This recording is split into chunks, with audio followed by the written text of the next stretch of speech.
हिंदू राष्ट्र भारत को क्या शरिया कबूल है? शरिया की आड़ में मुस्लिम महिलाओं पर अत्याचार क्यों?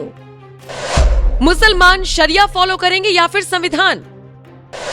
यूपी से दिल्ली तक क्या शरिया पर चलेगा योगी का बुलडोजर? क्या कहती है निगहत अब्बास की भविष्यवाणी? देखिए सिर्फ धर्म ज्ञान पर। कि ओवैसी साहब ये कह रहे हैं और ओवैसी साहब कह रहे हैं कि मुसलमानों को लेकर नफरत इतनी हो गई। बिल्कुल सही कहा है। यकीन मानिए जब से मोदी सरकार आई है ना, मुझसे लोग बेइंतहा नफरत करते हैं। मेरा नाम निगहत अब्बास है और नफरत करने वाला कौन है? ना रोहित पांडे है, ना रोहित शर्मा है, ना हार्दिक पांडे है, ना कोई विराट कोहली है। कौन है नफरत करने वाला? असदुद्दीन ओवैसी है। मेरा तो ट्विटर तक ब्लॉक कर रखा है उसने मेरे को अपने ट्विटर पे। हाँ, क्यों? तो मुसलमान से नफरत कर रहा है। अब ये कौन सा मुसलमान है जो एक मुसलमान से नफरत कर रहा है? जो मुसलमान दीन की राह पर चलकर मुसलमान कौम के हक की बात कर रहा है, उसके अधिकार के लिए लड़ रहा है, उसके साथ जो गलत आप बीती पुरानी हुई है उनको ठीक करने की बात कर रहा है, उस मुसलमान से ओवैसी डर रहा है, उस मुसलमान से ओवैसी नफरत भी कर रहा है। तो कर रहा है, मैं सही कहा। क्योंकि जब से मोदी सरकार आई है तब से जो पढ़े लिखे मुसलमान हैं, जो मुसलमान अपने हक की लड़ाई करना चाहते हैं, जो मुसलमान अपना अधिकार मांगना चाहते हैं, जिनकी आंखें खुली हैं, वो अपनी सरकार के साथ साथ अपनी कौम को सपोर्ट करके उन्हें सशक्त करने की बात करते हैं और ओवैसी साहब को चिढ़ लगती है।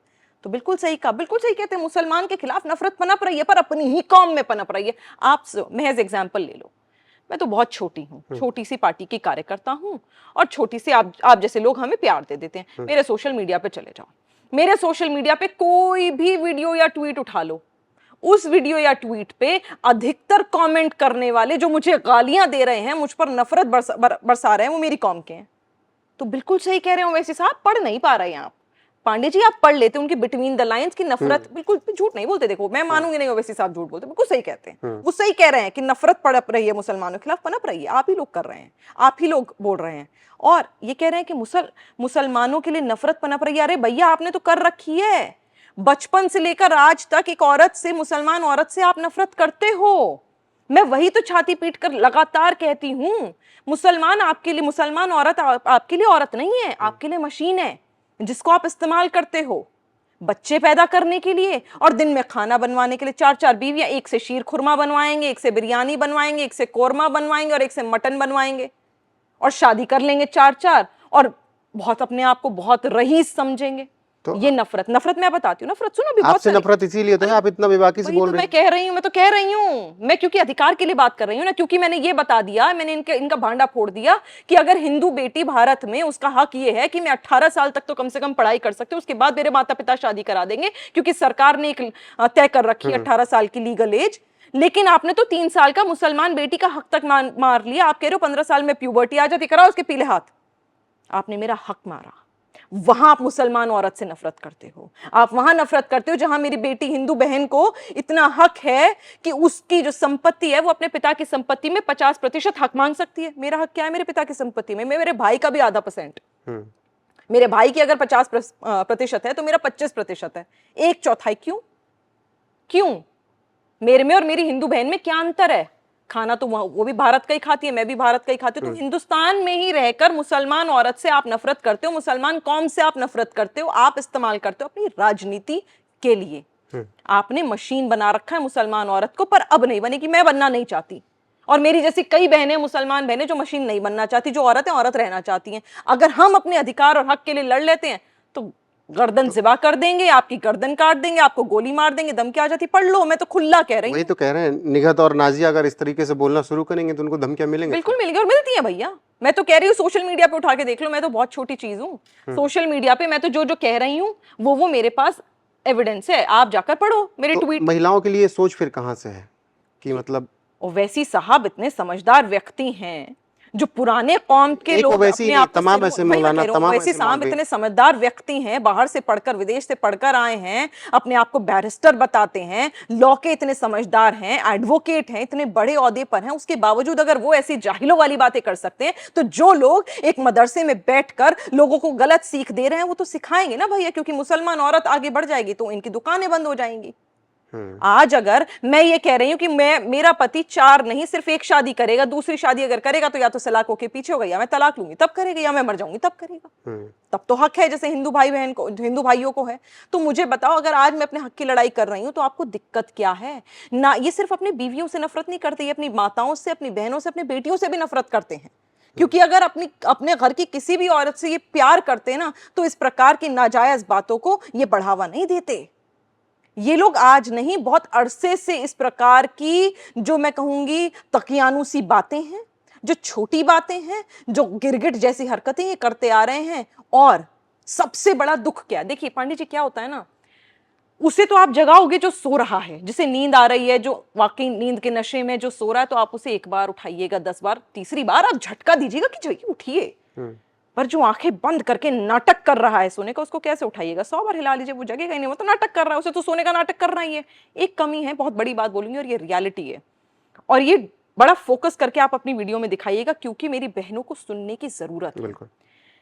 ये किन औरतों पे अपना हक जमा पाते हैं, और किन औरतों पे अपने आप को कह पाते हैं कि हाँ, जो ये है ना, जो दबा पाते हैं, ये वही औरतें हैं जो अपने आप को सेकंड मान चुकी हैं कि अगर हम अपने शौहर की, अपने भाई की, अपने पिता की बात नहीं सुनेंगे, भले वो नाजायज भी है, तो हम दोज़ख के आग में जलेंगे, हमें अल्लाह सजा देगा, हम अल्लाह के दीन से अलग हो जाएंगे। यकीन मानिएगा, ये आदमी नहीं है, ये मुसलमान औरत है जो अपने आप को दबने दे रही है। एक बार खड़े होकर तो देखिए, एक बार अपने हक की लड़ाई लड़कर तो देखिए। जब आप लड़ना ही नहीं चाहते तो आपके साथ कोई खड़ा नहीं हो पाएगा।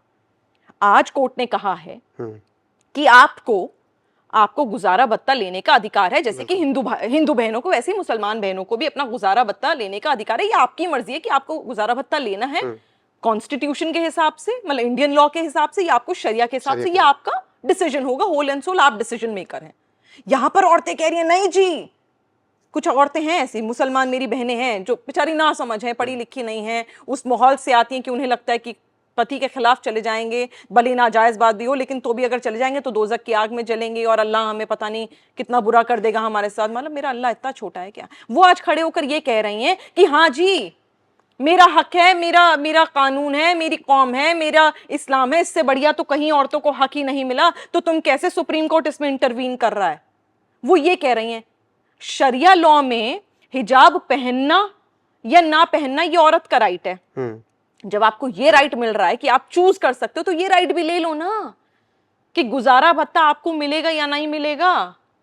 औरतें मरती मर गईं, शाबानो का केस हम भूलते नहीं है, मरते मर गईं वो, कि अपने हक के लिए, अपने अधिकार के लिए तब लड़ी थी जब तो क्या अमेनिटीज थी। आज तो सरकार आपके साथ खड़ी है, कोर्ट आपके साथ खड़ा है, और हम जैसी बहनें, आप जैसे भाई आपके साथ खड़े हैं। बिल्कुल, शरिया का जिक्र हुआ तो शरिया कानून तभी तक माना जाता है, और कई बार गृह मंत्री अमित शाह भी बोल चुके हैं कि शरिया कानून ये तभी कहते हैं लागू करने के लिए जब इनके फायदे का हो। तो एक बार अमित शाह का ये बयान आया कि अगर आपको शरिया ही मानना है तो फिर आपको सजा भी उसी अनुसार हो, तो क्या दिक्कत है? ये तो हम भी कह रहे हैं, बिल्कुल सही कहा है, और ये तो सच है। अगर आपको शरिया, या तो मानो, वही मैंने कहा सिलेक्टिव अप्रोच, कि मीठा मीठा तो वाह वाह, कड़वा कड़वा थू थू।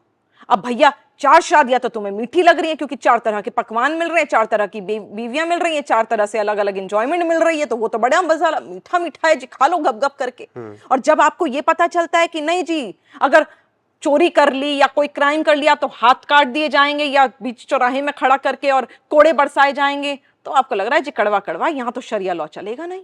तो वहां से तो आप दुम दबा के भाग लिए। कहाँ है का शरिया लॉ? या तो मानो तो पूरा मानो, वरना मानो मत। या तो आदमियों तो पूरे हो ना, आधे थोड़ी, नपुंसक थोड़ी ना हो, पूरे हो ना तो पूरे ही मानो ना। मतलब 4 शादियां तो मैं करूंगा। औरत अगर मुसलमान औरत किसी गैर बिरादरी में, किसी गैर जाति में, धर्म में शादी कर रही है, तो उस पर तो जिना की हद लागू हो रही है। जिना की हद मतलब इलिसिट सेक्सुअल चार्जेस, कि आपने ये गलत करा, आप इलीगल एक्टिविटीज कर रहे हो, इलीगल सेक्सुअल एक्टिविटीज कर रहे हो। क्यों? भले स्पेशल मैरिज एक्ट तो इनके डिक्शनरी में है ही नहीं ना, तो उसके ऊपर तो जिना की हदें लागू होती हैं। लेकिन अगर आप शादी करो 4, तो आपके ऊपर रेप चार्जेस नहीं बनते। मैं तो आधे बाजू के कपड़े अगर पहन लूं तो मेरे तो हाथ काटने चाहिए। तो मेरे भाई ये सोचो कि अगर आप 4 शादियां कर लो तो आपका क्या क्या कटना चाहिए, मुझे बोलने की जरूरत नहीं है।